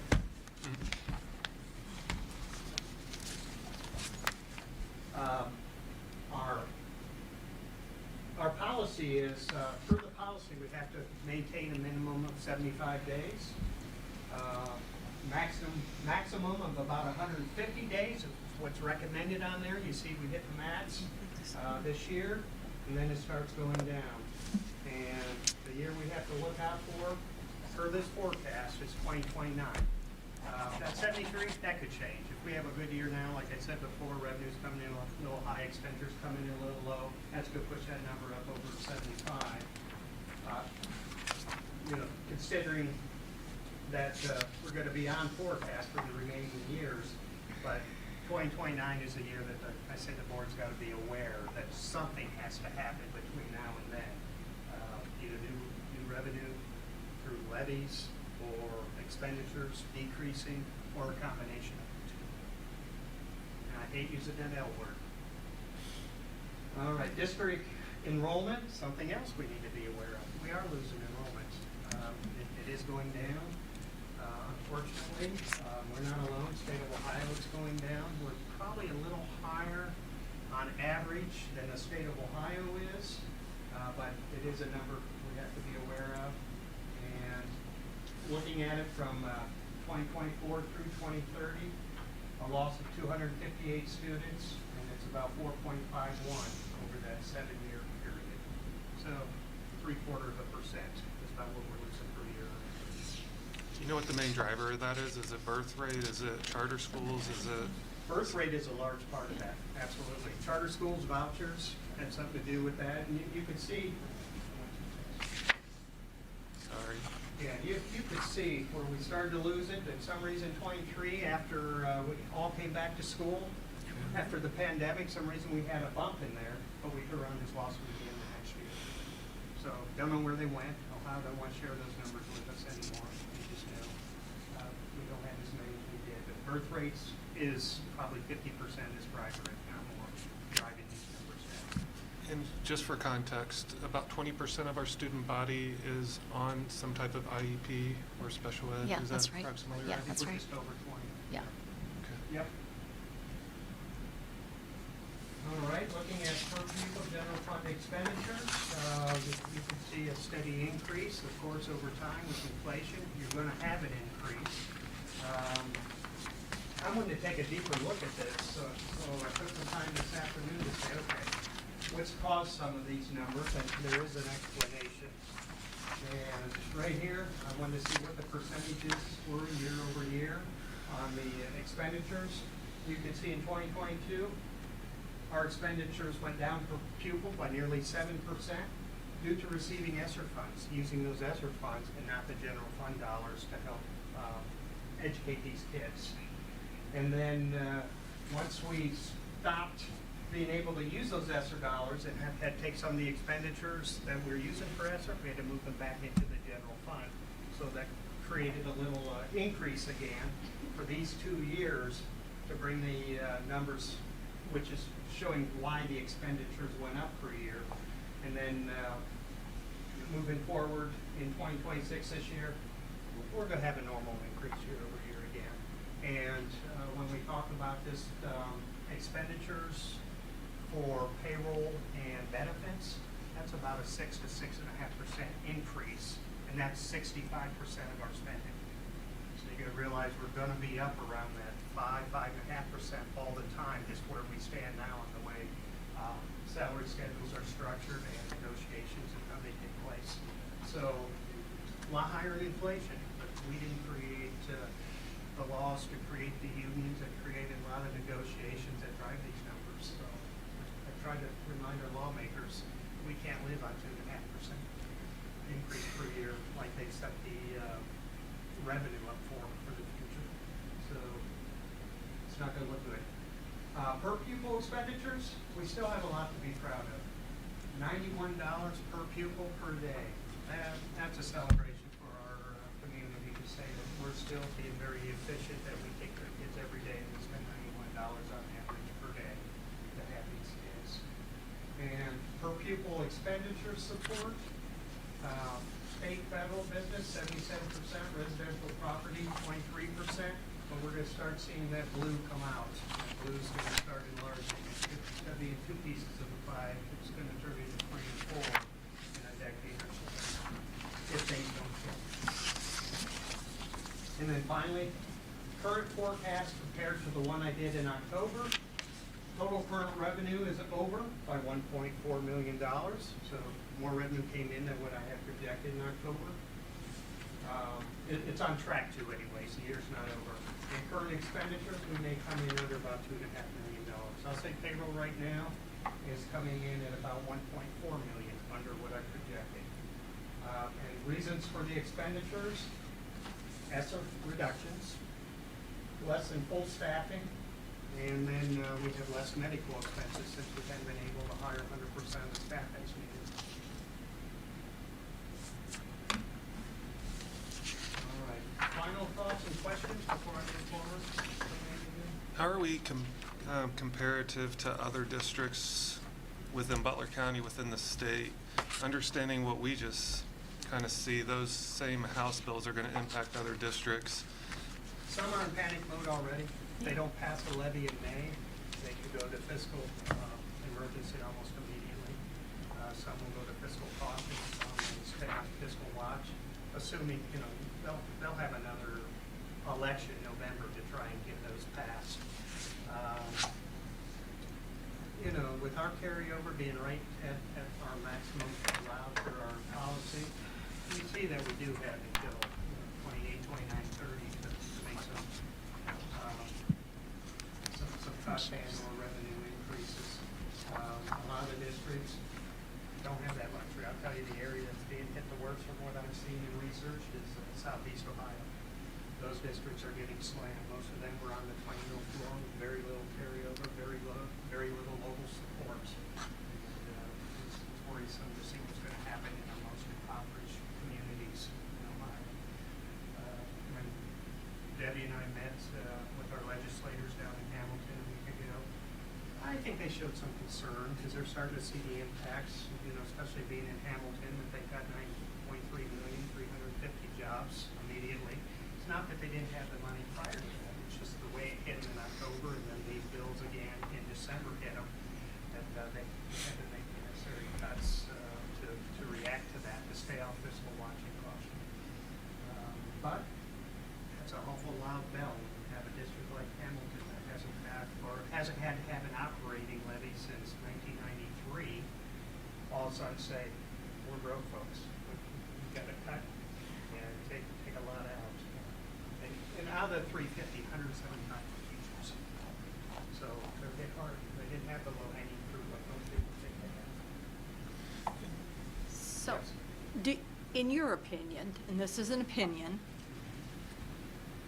are our state government people, representatives and senators, trying to push more responsibility locally Yes.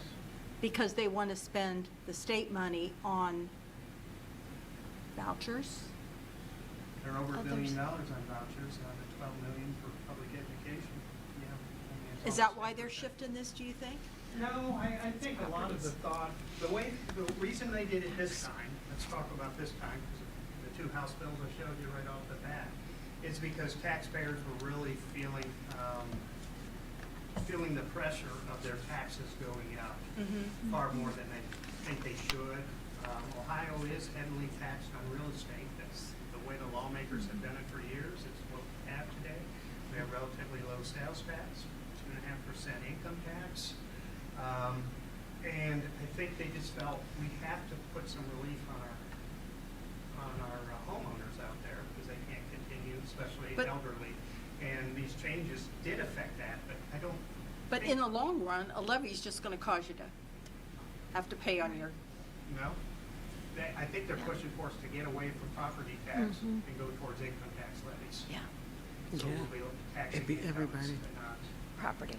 property tax. Property tax could be hard to pass, especially when they're being, the state saying we need to reduce them. And then Either you way, find you're that we need paying- to increase them again. If you own property and you have a job, either way, you're. You 6 pay of one, half taxes. dozen of another. And a lot of our legislators think that we're wasteful. And there's always waste in government, I'll never deny that.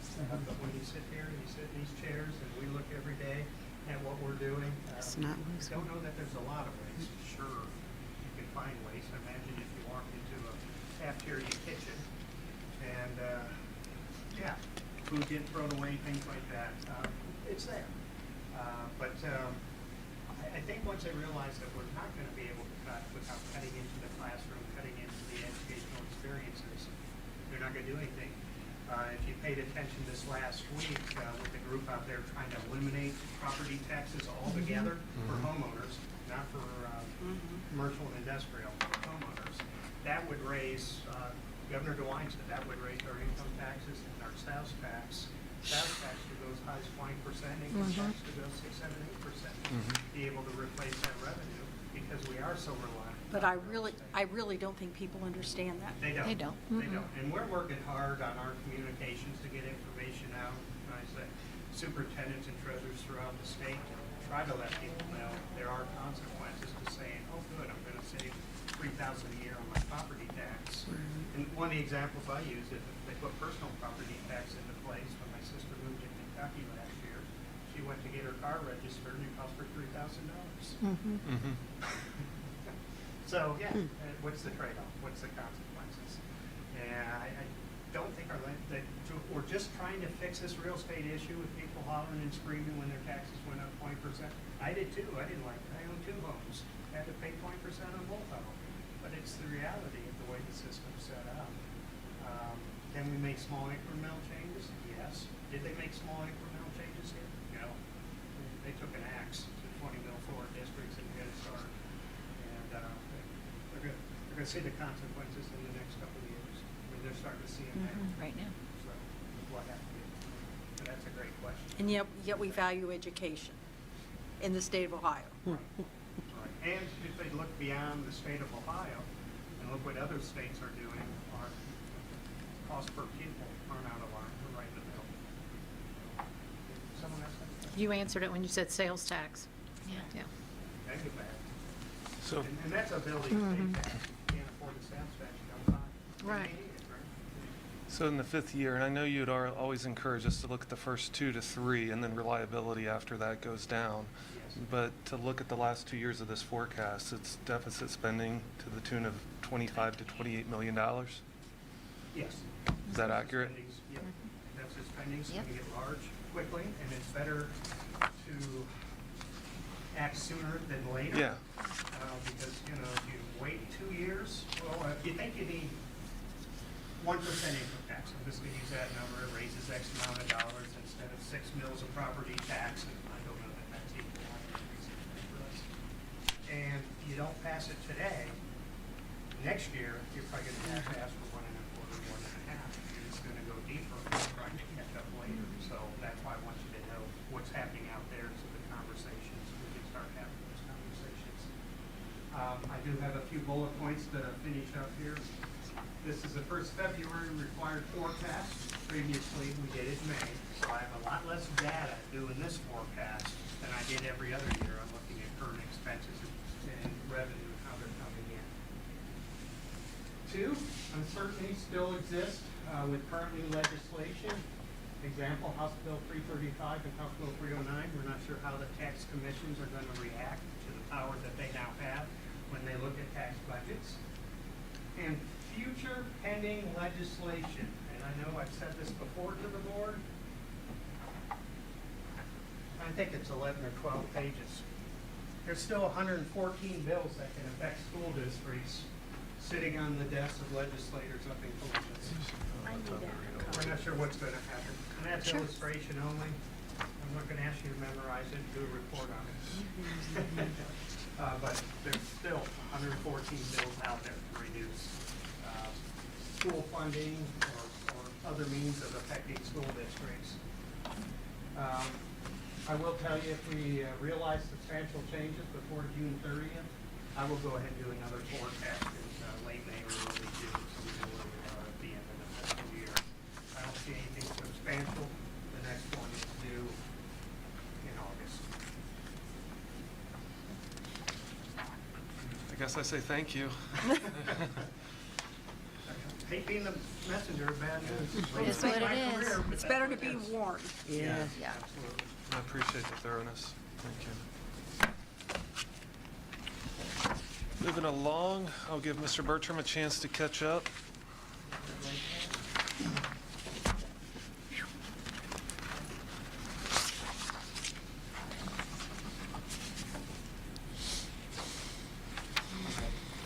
Is there a motion to approve tonight's consent agenda? So moved. Second.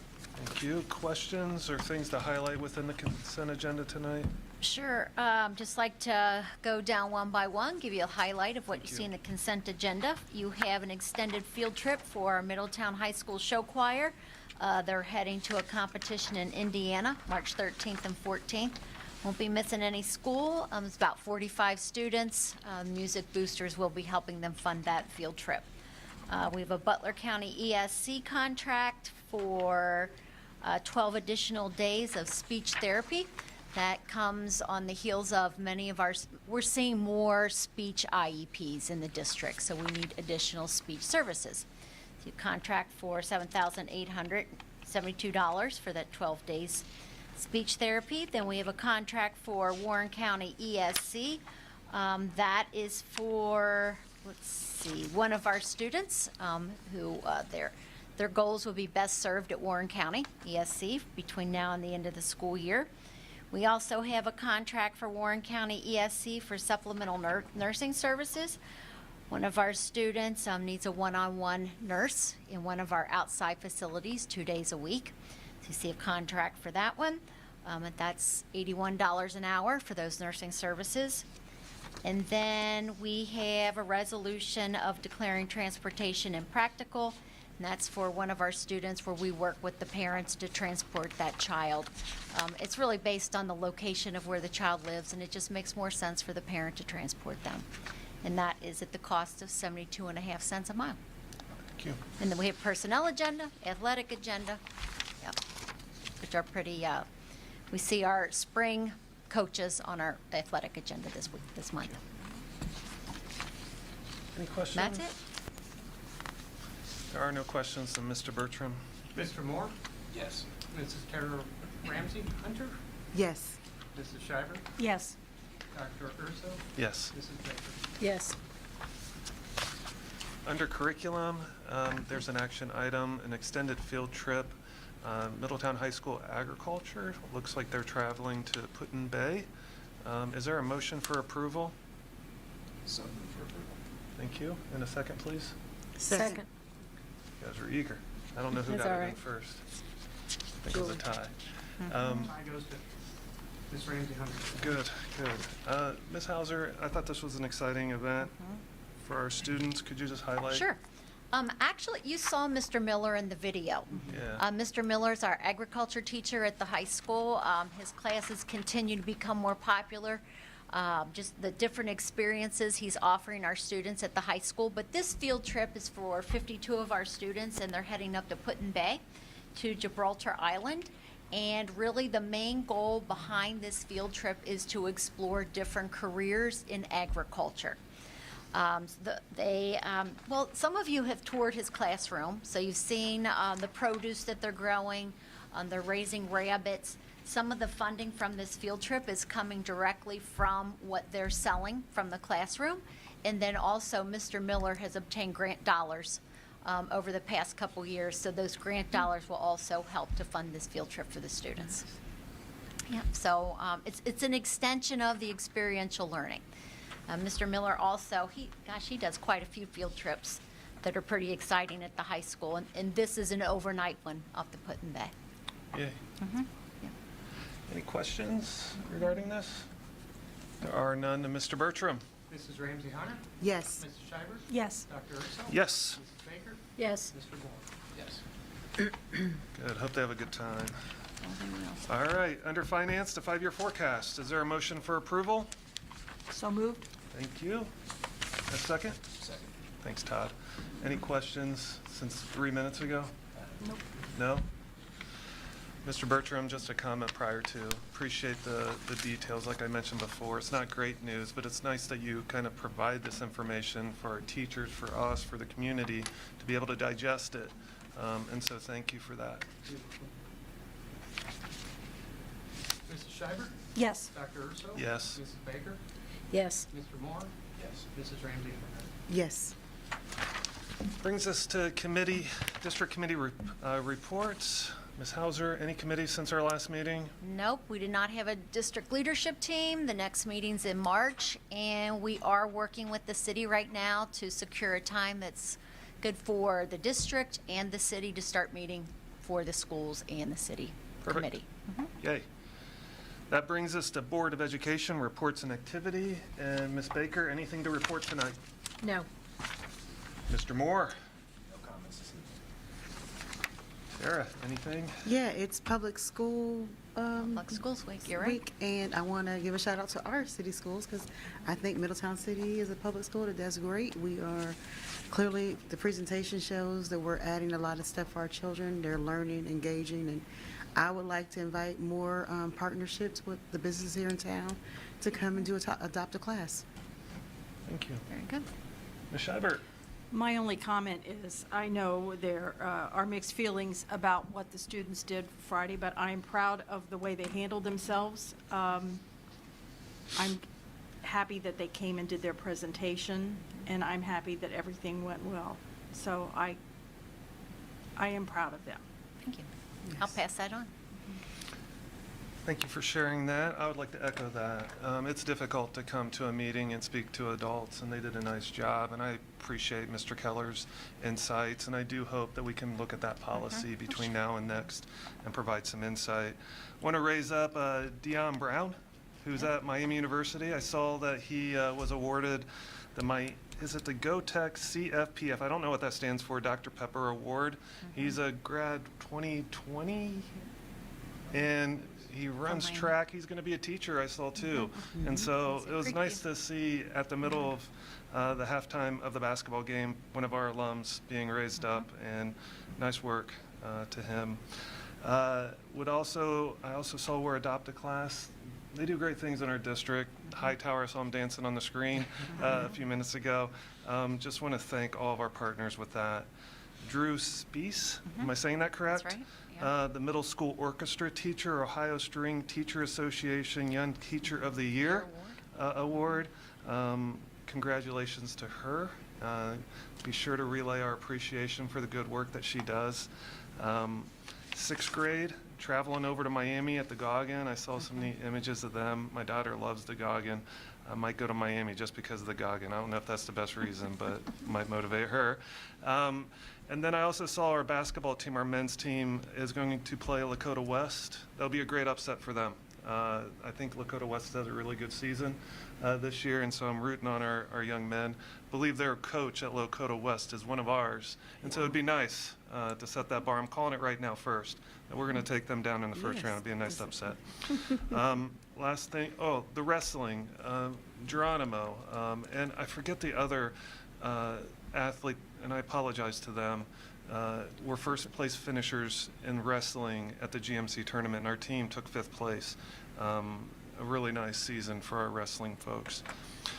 I appreciated the groups coming in explaining the search process, and hopefully the community, the teachers in attendance understand that we do aspire to have a transparent, a collaborative process.